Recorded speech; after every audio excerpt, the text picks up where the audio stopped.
Good evening साथियों। आज class में आपका स्वागत है। आज हम ऑर्गेनोलॉजिकल के कुछ इंपॉर्टेंट क्वेश्चंस के बारे में डिस्कस करेंगे। तो इनमें से पहला क्वेश्चन है, फोलिक एसिड की डिफिशियंसी में होता है। फोलिक अगर किसी प्रेग्नेंट लेडीज़ को फोलिक एसिड की कमी है तो उससे क्या होगा? ऑप्शन ए है इसोफेजियल एट्रेसिया, ऑप्शन बी है स्पाइना बाइफिडा, ऑप्शन सी है डायफ्रैग्मेटिक हर्निया और ऑप्शन डी है एट्रोफी ऑफ ब्लैडर। तो इसका सही आंसर कौन सा होगा बताइए? फोलिक एसिड की डिफिशियंसी से होता है इसोफेजियल एट्रेसिया, स्पाइना बाइफिडा और डायफ्रैग्मेटिक हर्निया या फिर atrophy of bladder. Folic acid की कमी से ना आयरन फोलिक एसिड की टैबलेट देते हैं। आयरन फोलिक एसिड की टैबलेट खिलाते हैं ना प्रेग्नेंट लेडीज को। क्यों खिलाते हैं? क्योंकि उससे आयरन की डिफिशियंसी ना हो, है ना। तो आयरन डिफिशियंसी से क्या होता है? कहता है स्पाइना बाइफिडा। स्पाइना बाइफिडा ना हो इसके लिए कराते हैं आयरन फोलिक एसिड की टैबलेट खिलाते हैं। नेक्स्ट क्वेश्चन है, कीटो एसिडोसिस किसकी कमी से होता है? कीटो एसिडोसिस क्या? कीटो एसिडोसिस किसकी कमी से होता है बताइए? ऑप्शन ए है कार्बोहाइड्रेट, ऑप्शन बी है प्रोटीन, ऑप्शन सी है फैट या ऑप्शन डी है मिनरल्स। कीटो एसिडोसिस किसकी कमी से होता है बताइए? इसका सही आंसर क्या होगा? कार्बोहाइड्रेट, प्रोटीन, फैट या फिर मिनरल्स। इसका सही आंसर कौन सा होगा बताइए?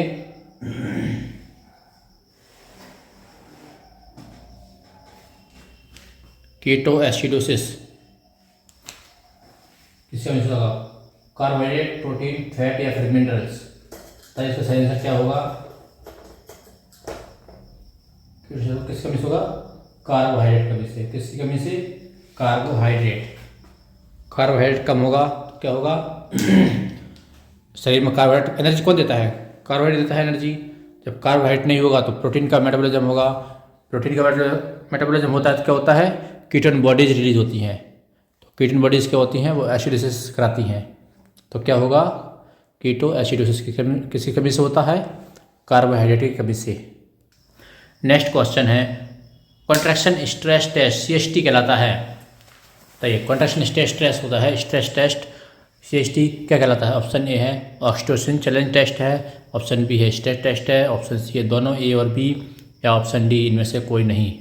बताइए कॉन्ट्रैक्शन स्ट्रेस टेस्ट क्या कहलाता है? ऑक्सीजन चैलेंज टेस्ट या स्ट्रेस टेस्ट या ए और बी दोनों या फिर इनमें से कोई नहीं। कॉन्ट्रैक्शन स्ट्रेस टेस्ट CST क्या कहलाता है? तो इसका सही आंसर क्या होगा? इसका सही आंसर होगा ऑक्सीटोसिन चैलेंज टेस्ट। क्या होगा? Oxytocin challenge test. Next question है, प्रेगनेंसी को बनाए रखने के लिए कौन सा हार्मोन जिम्मेदार है? प्रेगनेंसी को कंटिन्यू रखने के लिए कौन सा हार्मोन जिम्मेदार होता है? प्रेगनेंसी में अबॉर्शन ना हो उसको रोकने के लिए कौन सा हार्मोन होता है? ऑप्शन ए है एस्ट्रोजन, ऑप्शन बी है प्रोजेस्टेरोन, ऑप्शन सी है HCG, ऑप्शन डी है ह्यूमन प्लेसेंटल लैक्टोजन। तो बताइए कौन सा हार्मोन होता है जो कि ब्लीडिंग को रोकता है या फिर कॉन्ट्रैक्शन को रोकता है, प्रेगनेंसी को कंटिन्यू रखता है? एस्ट्रोजन। बताइए ऑप्शन क्या होगा? एस्ट्रोजन होगा? नहीं होगा, है ना। प्रोजेस्टेरोन होगा। प्रोजेस्टेरोन करता है, एस्ट्रोजन तो नहीं होगा बिल्कुल, है ना, क्योंकि इसका कोई रोल नहीं है। HCG क्या होता है? HCG को प्लेसेंटा रिलीज करता है, इसका भी कोई रोल नहीं है, इसका भी कोई रोल नहीं है। प्रोजेस्टेरोन करता है ये कॉन्ट्रैक्शन को रोकता है, ठीक है ना। प्रोजेस्टेरोन करता है कॉन्ट्रैक्शन को रोकता है। तो प्रेगनेंसी को बनाए रखने के लिए कौन सा हार्मोन जिम्मेदार होता है? प्रोजेस्टेरोन हार्मोन, ठीक है। कौन सा हार्मोन होता है? Progesterone hormone. नेक्स्ट क्वेश्चन है, CST टेस्ट का उपयोग होता है। CST टेस्ट क्यों करते हैं बताइए? ऑप्शन ए है foetal heart rate uterine contraction के दौरान नापना, ऑप्शन बी है यूट्राइन कॉन्ट्रैक्शन की इंटेंसिटी को बनाए रखना, ऑप्शन सी है मैटरनल वेलबींग को बनाए रखना, ऑप्शन डी है सभी। बताइए CST contract stress test, contraction stress test क्यों करते हैं? एक टेस्ट करते हैं फीटल की हार्ट रेट को चेक करना, ठीक है। फीटल हार्ट रेट चेक करना कब? यूट्राइन कॉन्ट्रैक्शन के दौरान। जब यूट्रस का कॉन्ट्रैक्शन होता है उस समय फीटल की हार्ट रेट चेक करना क्या कहलाता है? CHT test. ठीक है, इसका सही ऑप्शन क्या होगा? Option number A. ठीक है, फीटल हार्ट रेट चेक करना कब? यूट्राइन कॉन्ट्रैक्शन के दौरान। ठीक है, जब यूट्रस का कॉन्ट्रैक्शन होता है उस समय फीटल हार्ट रेट चेक करना कहलाता है CHT टेस्ट। नेक्स्ट क्वेश्चन है अम्बिलिकल कॉर्ड को क्लैंप करने वाला इंस्ट्रूमेंट है। डिलीवरी के समय अम्बिलिकल कॉर्ड को कौन से इंस्ट्रूमेंट से क्लैंप करते हैं?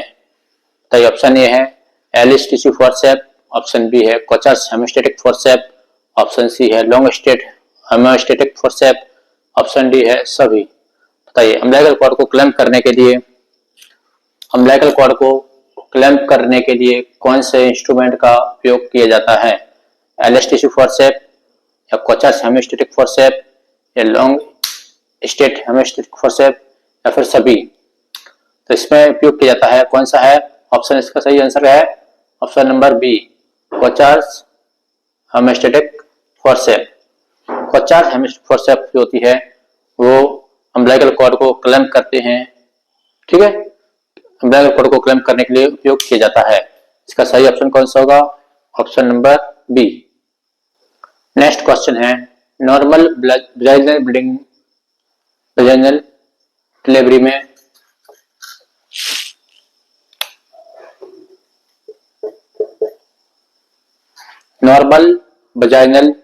डिलीवरी में कितना ब्लड लॉस होता है? बताइए, ऑप्शन ए है 100 से 200 ml, ऑप्शन बी है 150 ml से 200 ml, ऑप्शन सी है 300 ml से 400 ml, ऑप्शन डी है 200 से 250 ml। बताइए, नॉर्मल वजाइनल डिलीवरी में कितना ब्लड लॉस होता है? तो होगा कितना होगा? बताइए, सही आंसर क्या होगा इसका? नॉर्मल वजाइनल डिलीवरी में कितना ब्लड लॉस होता है? इसका सही ऑप्शन है ऑप्शन नंबर सी, 300 से 400 ml। कितना होगा? 300 to 400 ml of blood loss होगा इसमें नॉर्मल डिलीवरी में। नेक्स्ट क्वेश्चन है लेबर को इंड्यूस करने की विधि है। कोई प्रेग्नेंट लेडीज है तो इसमें लेबर को इंड्यूस करना है तो उसकी कौन सी विधि है? ऑप्शन ए है प्रोस्टाग्लैंडिन लगाना, ऑप्शन बी है झिल्ली का कृत्रिम टूटना, ऑप्शन सी ऑक्सीटोसिन लगाना, ऑप्शन डी है सभी। प्रोस्टाग्लैंडिन हार्मोन लगाना है ना, या फिर ऑक्सीटोसिन लगाना कॉन्ट्रैक्शन के लिए, या फिर झिल्ली एमिटर कैविटी है ना, एमिटर कैविटी झिल्ली है उसको कृत्रिम तोड़ना। ठीक है, या फिर इसका ऑप्शन है सभी। लेबर को इंड्यूस करने के लिए विधि कौन सी है? इसका ऑप्शन सही ऑप्शन क्या होगा? बताइए ना, लेबर को इंड्यूस करने की विधि, लेबर को इंड्यूस कैसे करेंगे? इसका सही ऑप्शन क्या होगा? डी, सभी। ठीक है ना, प्रोस्टाग्लैंडिन लगा सकते हैं या ऑक्सीटोसिन भी लगा सकते हैं और झिल्ली को भी रप्चर कर सकते हैं, रप्चर ऑफ मेम्ब्रेन। क्या है?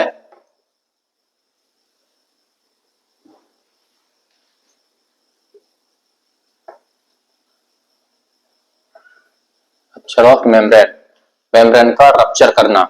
ठीक है, सब कहलाता है लेबर का इंड्यूस होना। नेक्स्ट क्वेश्चन है ट्रू लेबर पेन में के लक्षण हैं। ट्रू लेबर पेन में क्या क्या होता है? इसका सही आंसर कौन सा होगा? तो ऑप्शन ए है सर्विक्स का डायलेटेशन, ऑप्शन बी है यूट्राइन कॉन्ट्रैक्शन, ऑप्शन सी है increase intensity of uterine contraction, option D है ऑल ऑफ अबव। तो बताइए सही ऑप्शन कौन सा होगा? ऑप्शन है सर्विक्स का डायलेशन, सर्विक्स का सॉफ्ट होना और डायलेट हो जाना, ऑप्शन बी है यूट्राइन कॉन्ट्रैक्शन होता है एक इंटरवल में, एक पर्टिकुलर इंटरवल में यूट्राइन का कॉन्ट्रैक्शन होना, या फिर यूट्राइन का कॉन्ट्रैक्शन बढ़ जाना है ना इंटेंसिटी के साथ, जल्दी जल्दी आना, यूट्रस का कॉन्ट्रैक्शन जल्दी जल्दी होना, या ऑप्शन डी है ऑल ऑफ अबव। बताइए ट्रू लेबर पेन में क्या क्या होता है? सर्विक्स डायलेशन होता है, एक पर्टिकुलर इंटरवल में यूट्राइन कॉन्ट्रैक्शन होता है और यूट्राइन कॉन्ट्रैक्शन की इंटेंसिटी बढ़ती है। तो इसका सही आंसर कौन सा होगा? Option number D.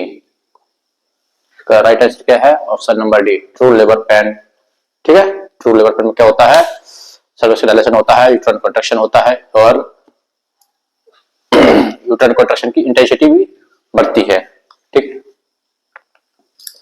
Next question है relaxation of smooth muscle and vasodilation होना किस हार्मोन के कारण होता है? जो स्मूथ मसल है, अपनी स्मूथ मसल और वैसोडाइलेशन होता है, वह किस हार्मोन के कारण होता है? ऑप्शन ए है ईस्ट्रोजन, ऑप्शन बी है प्रोजेस्टेरोन, ऑप्शन सी है रिलैक्सिन और ऑप्शन डी है एर्गोमेट्रिन। बताइए इसका सही आंसर कौन सा होगा? रिलैक्सेशन ऑफ स्मूथ मसल का रिलैक्स हो जाना और वैसोडाइलेशन हो जाना, वेसल्स का डायलेशन हो जाना किस हार्मोन के कारण होता है? ईस्ट्रोजन, प्रोजेस्टेरोन, रिलैक्सिन और एर्गोमेट्रिन। बताइए इसका सही आंसर कौन सा होगा? रिलैक्सेशन एंड वैसोडाइलेशन, इसमें नाम से ही आ रहा है रिलैक्सेशन, है ना? तो कौन सा होगा? Relaxin hormone. रिलैक्सिन हार्मोन का करता है, यह है मसल्स को रिलैक्स करता है और वेसल्स का डायलेशन करता है।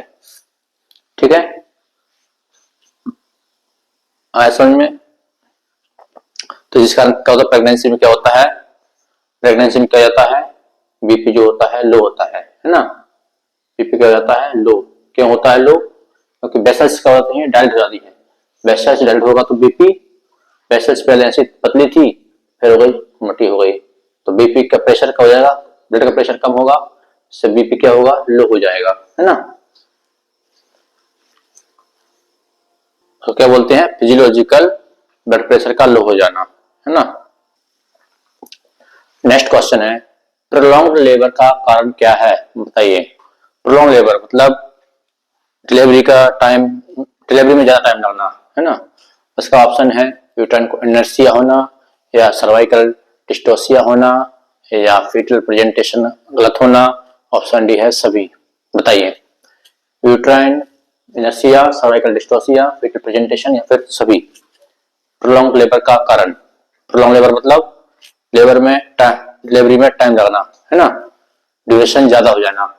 यूट्राइन इनर्शिया होना, यूट्राइन इनर्शिया मींस क्या होता है? इसमें मतलब यूट्रस में कॉन्ट्रैक्शन नहीं बचा है। या सर्वाइकल डिस्टोसिया, सर्वक्स का डायलेशन नहीं होता है। और फिटल प्रेजेंटेशन मतलब फिटल का प्रेजेंटेशन सही नहीं है, हो सकता है ट्रांसवर्स हो, या ऑप्शन डी है सभी। बताइए इसका सही आंसर कौन सा होगा? राइट आंसर क्या होगा बताइए?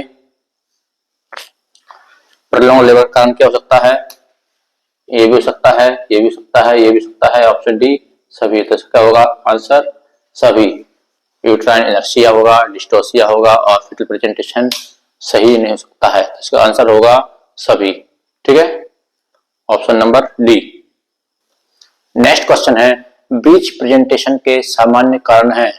ब्रीच प्रेजेंटेशन किस कारण से हो सकता है? ऑप्शन ए है मालन्यूट्रिशन, ऑप्शन बी है prematurity of labour, option C है यूट्राइन इनर्शिया, ऑप्शन डी है पुअर वियर डाउन एफर्ट। बताइए ब्रीच प्रेजेंटेशन किस कारण से हो सकता है? ऑप्शन ए है मालन्यूट्रिशन, मदर जो है प्रेग्नेंट लेडीज जो है उसके मालन्यूट्रिशन में मालन्यूट्रिशन होना, ऑप्शन बी है प्रीमेच्योर डिलीवरी, जो डिलीवरी है वो है समय से पहले होना, ऑप्शन सी है यूट्राइन इनर्शिया, यूट्रस का कॉन्ट्रैक्शन नहीं होना, ऑप्शन डी है पुअर ब्रेड आउटपुट, जो मदर है वह पुश करने में सक्षम नहीं हो रही है। तो बताइए इसका सही आंसर कौन सा होगा? ब्रीच प्रेजेंटेशन के कारण क्या हो सकते हैं? माल न्यूट्रिशन होगा, या प्रीमेच्योरिटी होगा, या यूट्राइन इनर्शिया होगा, या फिर पुअर बियर डाउन एफर्ट होगा। इसका सही आंसर कौन सा होगा बताइए? इसका सही आंसर होगा कौन सा होगा? Pre maturity. क्या होगा? Pre maturity. ठीक है ना, समय से पहले डिलीवरी हो जाना क्या कहलाएगा? समय से पहले डिलीवरी हो जाना क्या कहलाएगा? किस कारण से होगा समय से पहले? Breech presentation. ठीक है, इस कारण होगा ब्रीच प्रेजेंटेशन के कारण। नेक्स्ट क्वेश्चन है, वजाइनल डिलीवरी करवाने पर अम्बिलिकल कॉर्ड की लेंथ और वजाइनल ब्लीडिंग और यूट्रस का हार्ड होना कहलाता क्या दर्शाता है? बताइए। वजाइनल डिलीवरी कराई है, उसके बाद अम्बिलिकल कॉर्ड का लंबा हो जाना और वजाइनल ब्लीडिंग होना और यूट्रस का हार्ड हो जाना क्या दर्शाता है? ऑप्शन ए है हिमाटोमा हो जाना, ऑप्शन बी है प्लेसेंटा का सेपरेट हो जाना, ऑप्शन सी है यूट्राइन का इनर्शिया हो जाना, ऑप्शन डी है प्लेसेंटा प्रीविया। बताइए इसका सही आंसर कौन सा होगा। वजाइनल डिलीवरी करवाने पर अम्बिलिकल कॉर्ड की लेंथ बढ़ेगी और वजाइनल ब्लीडिंग हो जाएगी और यूट्रस का हार्ड हो जाएगा। वह क्या दर्शाता है। ऑप्शन हेमाटोमा, ऑप्शन बी है प्लेसेंटल सेपरेशन, प्लेसेंटा यूट्रस से अलग हो जाएगा, ऑप्शन सी है यूट्राइन इनर्शिया, यूट्रस का कॉन्ट्रैक्शन होगा, या ऑप्शन डी है प्लेसेंटा प्रीविया, प्लेसेंटा गलत स्थान पर क्रस्ट प्लेस पर हो जाएगा। बताइए वजाइनल डिलीवरी करवाते समय अम्बिलिकल कॉर्ड का बढ़ जाना और ब्लीडिंग होना और यूट्रस का हार्ड जाना कहलाता है। सही ऑप्शन क्या होगा ए बी सी डी में। बताइए तो राइट आंसर है प्लेसेंटा का सेपरेशन हो जाना, प्लेसेंटा का यूट्रस से निकल जाना, है ना। क्योंकि प्लेसेंटा जब यूट्रस से निकलेगा तो वो बाहर की ओर आएगा, बाहर की ओर आएगा तो अम्बिलिकल कॉर्ड की लेंथ बढ़ेगी और जब यूट्रस से प्लेसेंटा निकलेगा तो वहां जो डिटैच हुआ है, निकला है, वहां से ब्लीडिंग होगी और यूट्रस क्या होगा कॉन्ट्रैक्ट हो जाएगा, छोटा हो जाएगा, तो हार्ड हो जाएगा। ठीक है, सही आंसर कौन सा है प्लेसेंटल सेपरेशन, प्लेसेंटा सेपरेट हो जाएगा, प्लेसेंटा यूट्रस से निकल जाएगा। ठीक है, आया समझ में। नेक्स्ट क्वेश्चन है फीटल लाई का प्राय परिवर्तन होना और यूट्रस में प्रेजेंटेशन का देर से होना क्या किस कारण से होता है। बताइए क्या क्या लाएगा। फीटल का जो लाई है उसमें चेंज होना और यूट्रस में प्रेजेंटेशन में देर से होना किस कारण से होगा। ऑप्शन ए है ब्रिज प्रेजेंटेशन, ऑप्शन सी है फुटलिंग प्रेजेंटेशन, ऑप्शन सी है ट्रांसवर्स लाई, ऑप्शन डी है अनस्टेबल लाई। है ना, फीटल का चेंज होना, है ना, लाई का चेंज होता रहना है और प्रेजेंटेशन का देर से होना किस कारण से होगा। ब्रिज प्रेजेंटेशन के कारण, ऑप्शन बी है फुटलिंग प्रेजेंटेशन के कारण, ऑप्शन सी है ट्रांसवर्स लाई के कारण, या ऑप्शन डी है अनस्टेबल लाई के कारण। तो बताइए इसका सही आंसर कौन सा होगा। फीटल लाई का चेंज होना, है ना, फीटल लाई का चेंज होना, परिवर्तन हो रहा है और यूट्रस जो है उसका प्रेजेंटेशन देर से हो रहा है ना। यूट्रस में जो प्रेजेंटेशन है देर से हो रहा था उसका तो क्या कारण होगा इसका कारण होगा अनस्टेबल लाई, है ना। देखा ही हुआ है फीटल लाई का चेंज होना इस कारण से होगा अनस्टेबल लाई कारण। ठीक है ना, वह कभी ट्रांसवर्स हो जाएगा, कभी ऐसा हो जाएगा, तो इस कारण से क्या होगा, तो वो जो फीटस है वह अपनी लाई कंटिन्यू नहीं रख पा रहा है, वह बार बार उसका लाई चेंज हो रहा है, तो इसमें प्रेजेंटेशन में देर होता है। ठीक है, इसका आंसर क्या है अनस्टेबल लाई। ब्रिज प्रेजेंटेशन क्या है, बच्चे जो है वो कोकिक्स, है ना, बटक साइड से प्रेजेंट कर रहा है। फुटलिंग प्रेजेंटेशन क्या होता है, यह भी एक फुटलिंग प्रेजेंटेशन जो है वो भी एक क्या है ब्रिज प्रेजेंटेशन का पार्ट है। इसमें क्या आते हैं जो फुट होते हैं, दोनों पैर है ना, वो पहले दिखेंगे। ब्रिज प्रेजेंटेशन में क्या होता है बटक्स आता है, ट्रांसवर्स लाइन में, है ना, अनस्टेबल लाई मतलब लाई का मूव होते रहना। आया समझ में। नेक्स्ट क्वेश्चन है सिफेलिक प्रेजेंटेशन में होता है, सिफेलिक प्रेजेंटेशन में होता है ऑप्शन ए है बटक्स, ऑप्शन बी है ब्रो, ऑप्शन सी है फेस, ऑप्शन डी है सभी। बताइए सिफेलिक प्रेजेंटेशन में कौन सा पार्ट आता है, बटक्स, ब्रो, फेस या तीनों। बताइए फेस, बटक्स, ब्रो में से या सभी में इसका आंसर सभी होगा। बताइए कौन सा होगा cephalic presentation. Cephalic presentation means बच्चे का ऐसा ना, बच्चे का सिर के बल आना, ठीक है ना, बच्चा है वो हेड डिलीवरी होना, है ना, हेड साइड से उसकी डिलीवरी होना सिफेलिक प्रेजेंटेशन होता है। और एक होता है ब्रिज प्रेजेंटेशन, ब्रिज में क्या होता है उसके पैर साइड से, है ना, पटक साइड से सक्रम होता है ना, उसके साइड से पैर की साइड से डिलीवरी होना क्या कहलाता है ब्रिज प्रेजेंटेशन। तो हेड साइड से, सिर साइड से डिलीवरी होगी, क्या बोलेंगे उसको सिफेलिक प्रेजेंटेशन। क्या बोलेंगे सिफेलिक प्रेजेंटेशन। तो सिफेलिक प्रेजेंटेशन में कौन कौन से डिनोमिनेटर होते हैं, वर्टेक्स, ब्रो और फेस, बताइए। तो सिर में क्या होता है, इससे पहले सिर में क्या क्या होता है, वर्टेक्स भी होता है, ब्रो भी होता है और फेस भी होता है। तो इसका सही आंसर कौन सा होगा, ऑप्शन नंबर डी। इससे पहले प्रेजेंटेशन में क्या हो सकता है, वर्टेक्स भी होगा, ब्रो होगा और फेस, तीनों आएंगे। इसका सही आंसर कौन सा है, ऑप्शन नंबर डी। क्या है आंसर, ऑप्शन नंबर डी। ठीक है, नेक्स्ट क्वेश्चन है क्वेश्चन नंबर 16। यदि प्लेसेंटा का वेट 500 ग्राम है, प्लेसेंटा जो है उसका वजन 500 ग्राम है, 500 ग्राम है, तो फुल टर्म न्यूबॉर्न बेबी का वजन कितना होगा। तो फुल टर्म पे मैच्योर एक बच्चा है ना, वो उसका जन्म हुआ है, तो उसका वजन कितना होगा, बताइए।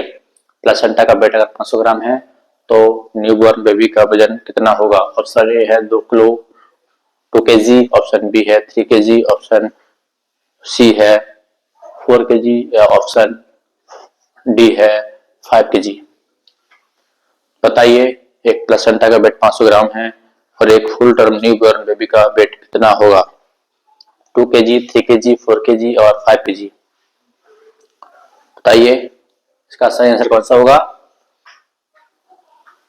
एक न्यूबॉर्न बेबी का वेट कितना होगा, फुल टर्म न्यूबॉर्न बेबी का वेट कितना होगा। इसका सही आंसर क्या होगा, ऑप्शन नंबर बी 3 केजी, है ना। अपन ने पहले पढ़ा था कि कितना होता है इनका ratio, 1:6। Placenta wait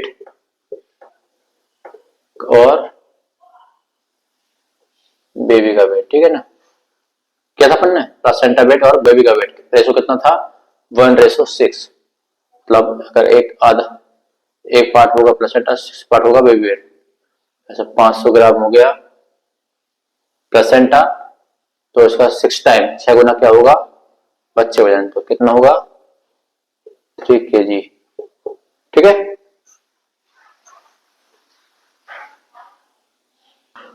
next question है प्रीमैच्योर रप्चर ऑफ मेम्ब्रेन का मतलब है।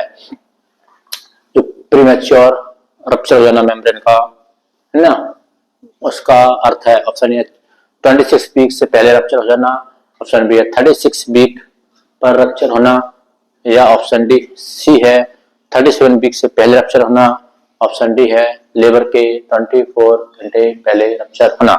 तो बताइए इसका सही आंसर कौन सा होगा, प्रीमैच्योर रप्चर ऑफ मेम्ब्रेन।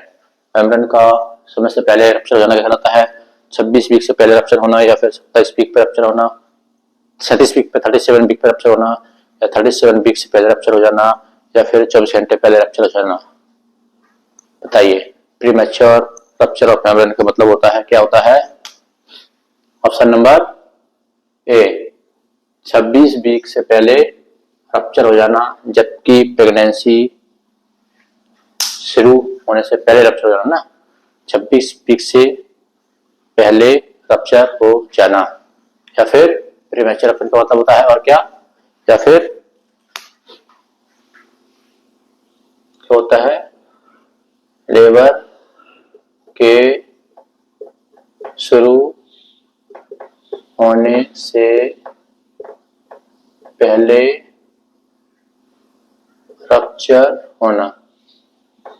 ठीक है, 26 वीक के पहले रप्चर होना और लेबर शुरू होने के पहले रप्चर होना क्या कहलाता है, प्रीमैच्योर रप्चर ऑफ मेम्ब्रेन। ठीक, नेक्स्ट क्वेश्चन है pre term rupture of membrane का अर्थ है। प्री टर्म मतलब समय से पहले, प्री टर्म मतलब पूरा समय नहीं हुआ है उससे पहले। ऑप्शन है इसका 26 वीक से पहले रप्चर होना, ऑप्शन बी है 37 वीक से पहले रप्चर होना, ऑप्शन सी है 37 वीक होने पर रप्चर होना, ऑप्शन डी है लेबर के 24 घंटे पहले ही रप्चर हो जाना। बताइए, प्री टर्म मैच्योर का मतलब होता है 37 पूरा समय नहीं हुआ है उससे पहले रप्चर हो जाना, क्या कहलाता है, प्री टर्म रप्चर, है ना, कहलाता है प्री टर्म। 37 वीक से पहले, कितने वीक से पहले, ठीक है ना, पूरा समय नहीं हुआ, 37 वीक नहीं हुए तो उससे पहले रप्चर कहलाता है प्री टर्म। तो उसका सही आंसर क्या होगा, ऑप्शन नंबर बी ठीक है। और इसका मतलब क्या था, 26 वीक से पहले क्या होता है, प्री मैच्योर, ठीक है ना। 37 वीक से पहले रप्चर हो रही है तो प्री टर्म, और 26 वीक से पहले रप्चर हो रही है तो pre mature. Pre mature term आता है तो 26 वीक से पहले, और प्री टर्म आता है बर्ड तो 37 वीक से पहले। समझ में, 37 वीक से पहले रप्चर हो रही है तो प्री टर्म, 26 वीक से पहले रप्चर हो रही है तो प्री मैच्योर, ठीक है। नेक्स्ट क्वेश्चन है, preterm and pre labour rupture of membrane का अर्थ है।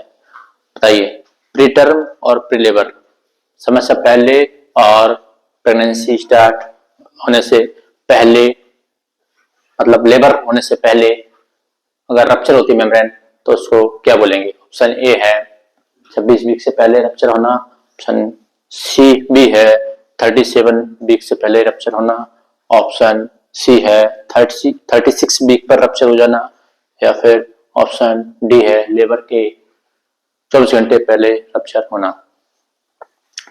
प्री टर्म और प्री रप्चर ऑफ मेम्ब्रेन का मतलब क्या होता है। ऑप्शन 26 वीक से पहले, ऑप्शन बी है 37 वीक से पहले, ऑप्शन सी है 37 वीक पर, या फिर ऑप्शन डी है 24 आवर्स पहले। तो इसका सही आंसर क्या होगा बताइए। इसका सही आंसर होगा ऑप्शन नंबर कौन सा होगा, C, preterm and pre labour, ठीक है। प्री टर्म और प्री लेबर क्या होता है, 37 वीक पर रप्चर होना, ठीक है। 37 वीक की प्रेगनेंसी पर, है ना, 37 वीक हो गए हैं और फिर रप्चर हो जाना कहलाता है preterm and pre labour, ठीक है। और 37 वीक से पहले, 37 वीक से पहले तो क्या कहलाएगा, प्री टर्म कहलाएगा। 26 वीक से पहले रप्चर हुई तो प्री मैच्योर, ठीक है। ऐसे में 37 वीक पर रप्चर हो रही है तो pre term and pre labour, ठीक है। 26 वीक से पहले हो रही है तो उसको क्या बोलेंगे, प्री मैच्योर। 37 वीक से पहले हो रही है तो प्री टर्म, 37 वीक पर हो रही है तो pre term and pre labour rupture of membrane. समझ में, क्लियर है, तीनों बार समझ में आ गए, pre mature, pre term and pre labour, ठीक है। नेक्स्ट क्वेश्चन है, प्रोलॉन्ग रप्चर ऑफ मेम्ब्रेन का अर्थ है। मतलब प्रोलॉन्ग मतलब बहुत देर से, है ना, बहुत देर से रप्चर हो गई है मेम्ब्रेन, तो प्रोलॉन्ग रप्चर ऑफ मेम्ब्रेन का अर्थ है, मतलब जो मेम्ब्रेन है वह समय से बहुत पहले रप्चर हो गई है। तो उसका सही आंसर क्या होगा बताइए। इसका नाम से समझ, प्रोलॉन्ग मतलब बहुत देर बाद, बहुत देर से, है ना, प्रेगनेंसी या लेबर स्टार्ट होने से पहले ही, बहुत पहले रप्चर हो गई है मेम्ब्रेन, तो उसको क्या बोलेंगे। आंसर क्या होगा इसका, क्या होगा, ऑप्शन नंबर डी, सीधी बात है, प्रोलॉन्ग 24 घंटे पहले, है ना, डिलीवरी से 24 घंटे पहले अगर मेम्ब्रेन रप्चर होती है तो उसको बोलते हैं प्रोलॉन्ग रप्चर ऑफ मेम्ब्रेन, ठीक है। क्या बोलेंगे, प्रोलॉन्ग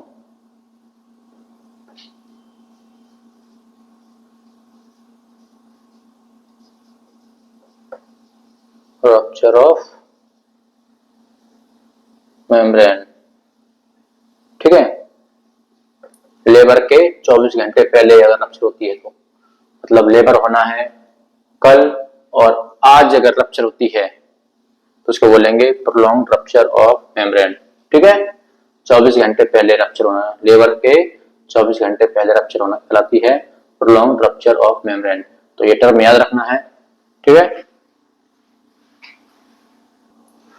नेक्स्ट क्वेश्चन है, परपेरियम का पीरियड है।